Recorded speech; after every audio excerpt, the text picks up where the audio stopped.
Saturday, October 12th, 10 a.m. Mountain Time, 2019.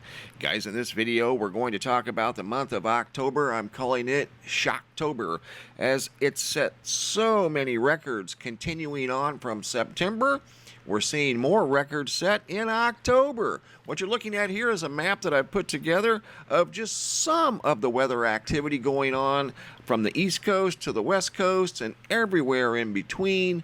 Wild temperature swings. A 70-degree temperature swing in Denver, Colorado, from 83 degrees to like 10 degrees in less than a 48-hour period. 20 inches of snow up in the Dakotas, or at least North Dakota, and parts of Canada and Manitoba saw over 20 inches of snow. Power outages, 3 feet of snow like 2 weeks ago in Montana. Flooding, power outages, high winds in New England. 95-degree October day in Cleveland, never seen anything like it. 100-degree days down in Alabama, never seen anything like it. Wild temperature swings in the Dallas area from the upper 70s down into the 30s.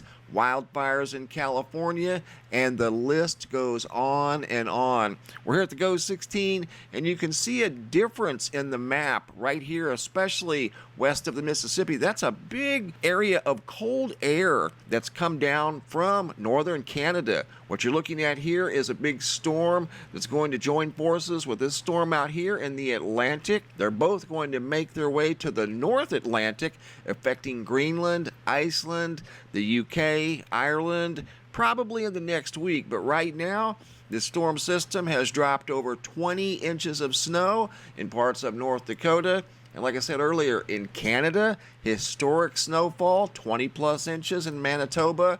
In the Winnipeg area, power outages, and it's not done yet. High winds surround this center of circulation that almost reminds you of a tropical storm. That's what this is over here. It's a subtropical storm that brought a lot of wind and rain to the New England area, Massachusetts, Boston. Saw heavy rainfall at times, high winds, even over in Japan, which they were expecting it. Super Typhoon Hagibis did make landfall right into the most densely populated area on Earth in Tokyo, bringing some areas 20 inches of rain, compounded with a 5.3 magnitude earthquake. This is the storm right here. This is the typhoon. As it's making its approach to Tokyo, there was a 5.3 magnitude earthquake. 5.3 magnitude earthquake, 36 miles deep, just off the coast of Japan. And not only earthquakes with the typhoon, but we're seeing landslides,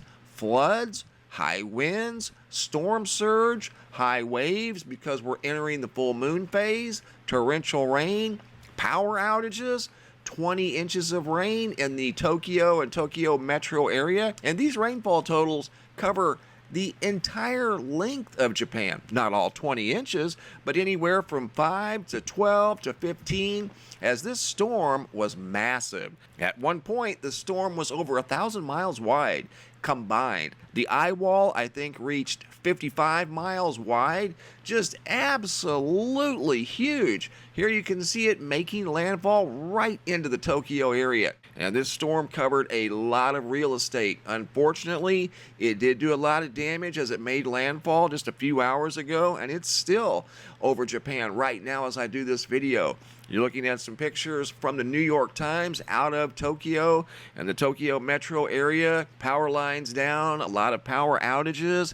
1 million people were asked to relocate or evacuate for at least the time being. You can see some of these high waves coming ashore. That's being compounded by the moon cycle, record-setting range, dangerous water levels.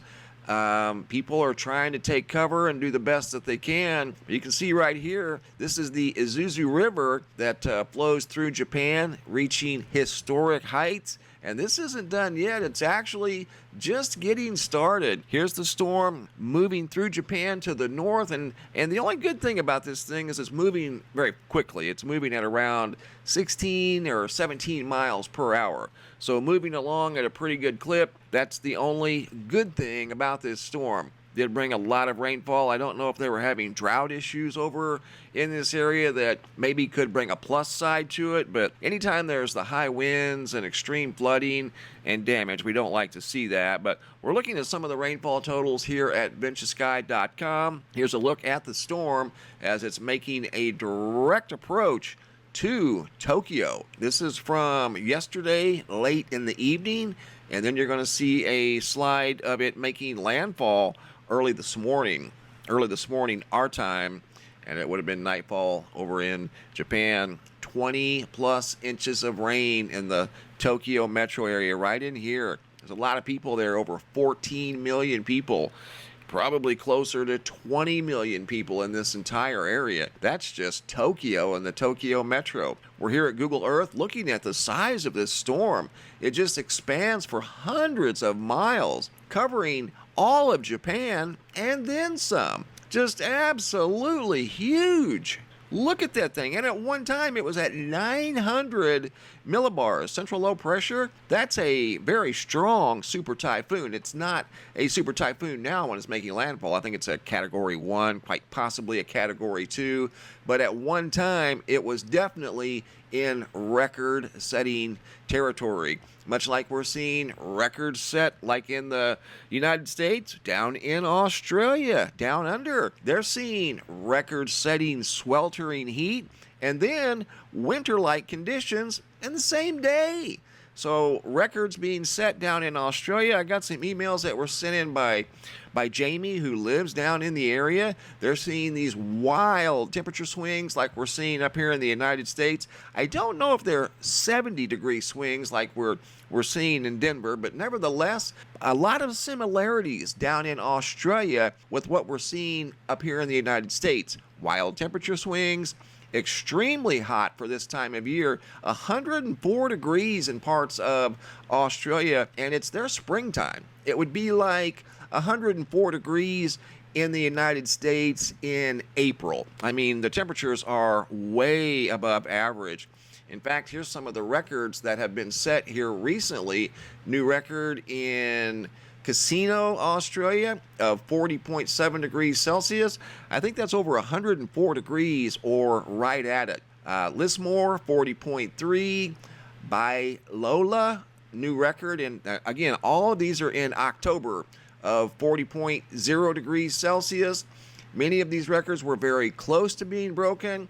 And a lot of these records were set back in 2008. And when I saw that, especially the report coming out of Denver that I want to share with you guys, the last time it got like that in Denver was coincidentally back in 2008. And I remember that because I've been watching different things about the Earth for quite some time. And a story here from DenverPost.com. The greatest two-day temperature drop came back in December of 2008 when temperatures fell 76 degrees from a high of 58 degrees on December 13th to a low of negative 18 on December 14th. That was more in the winter time, but still it was a 76 degree swing back in 2008. And do you know the similarities between 2008 and 2019? Deep solar minimum. So you see, this wild weather, once we come out of deep solar minimum, should find some sense of balance. That, in my humble opinion, is what's causing all of these wild weather extremes that we're seeing not only in North America, Australia, but all around the world. And one thing that we all have in common all around the world, we're all feeling the effects of solar minimum. We feel the effects of the sun every day, 24 hours a day. So that's one thing that we, like I said, have in common. 2008, 2009, NASA scientists noted that the sun is undergoing a deep solar minimum. There were no sunspots observed on 266 of 366 days in 2008. Sound familiar? That's exactly what we're going through now. Prompted by these numbers, some observers suggested that the solar cycle had hit bottom in 2008. That's exactly where we're at now, in deep solar minimum, and we're seeing some of the same wild temperature swings that we saw in 2008 in 2019. Here's a look at the storm that made landfall in Japan. This is Hagibis on the Himawari. There it is right there. At one time, like I said, that storm was in record territory. We've been seeing a lot of records. I think there's been over 3,000 new temperature records set this year just in the United States alone. And I believe most of that is attributed to the deep solar minimum. Here I've got a slideshow I'd like to share with you guys, some new sky phenomena photos that have been sent in recently, and I'm working on many, many more. Art of Luna Lux on Instagram. You can find Art of Luna Lux. Awesome photos sent in from the Tucson, Arizona area. These are just a few of the many Art of Luna Lux shares with me from time to time. Once again, you can find Art of Luna Lux on Instagram. Look at that, big sky beams coming up from the Tucson, Arizona area. Charlie from Tennessee, of a very light pink, I don't know if that's almost a peach colored sky. Then it goes to yellow and gold.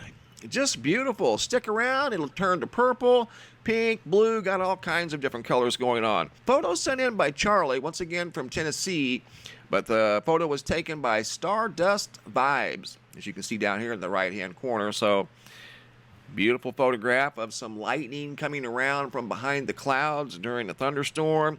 Sky triangle sent in by Aaron. This was a good observation, as this was very high in the sky. Look at that. Undeniable. Orange of all colors. Triangle craft. Great observation by Aaron, and I'm not exactly sure of the location. Bobby D from Clinton, North Carolina, got the sun setting looking like Saturn. Sandy K, not exactly sure of the location, but it looks like a bright orange fiery sunset. This one here is very, very unique. Great photos, guys. Keep them coming. You are wide awake and on the ball. Danielle from Phoenix, Arizona, noticed a big beam coming up from one hole in the sky or in the clouds as the sun was setting from right out here in Phoenix, Arizona. Look at that.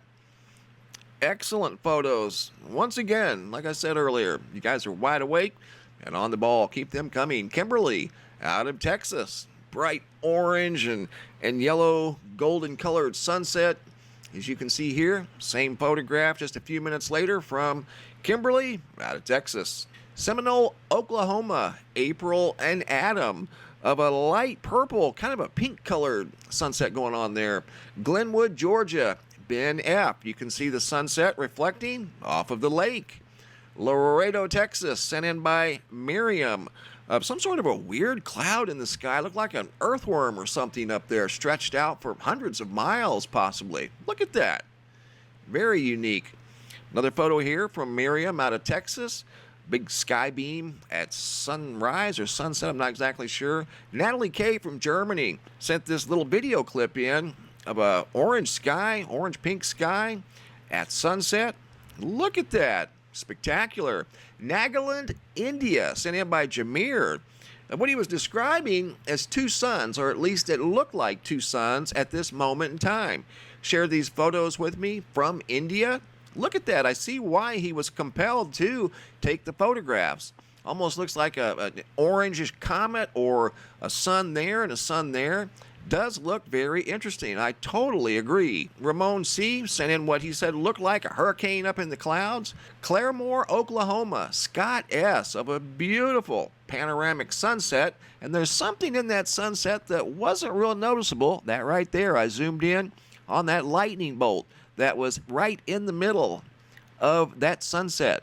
Look at that. It's like it made contact with the ground. Good observation, guys. Thanks for sharing. Keep them coming. If you guys have photos you'd like to share, you can send them to reports at MrMBB333.com. Sometimes I use them in a video. All of the photos I get to end up at the Sky Phenomena Photo Gallery here at the website, MrMBB333.com. If you guys are interested in ordering a 2020 Sky Phenomena Photo Calendar that is absolutely loaded with spectacular photographs that have been shared over the last few months, you can order here at this landing page. Click on the white banner here at the top.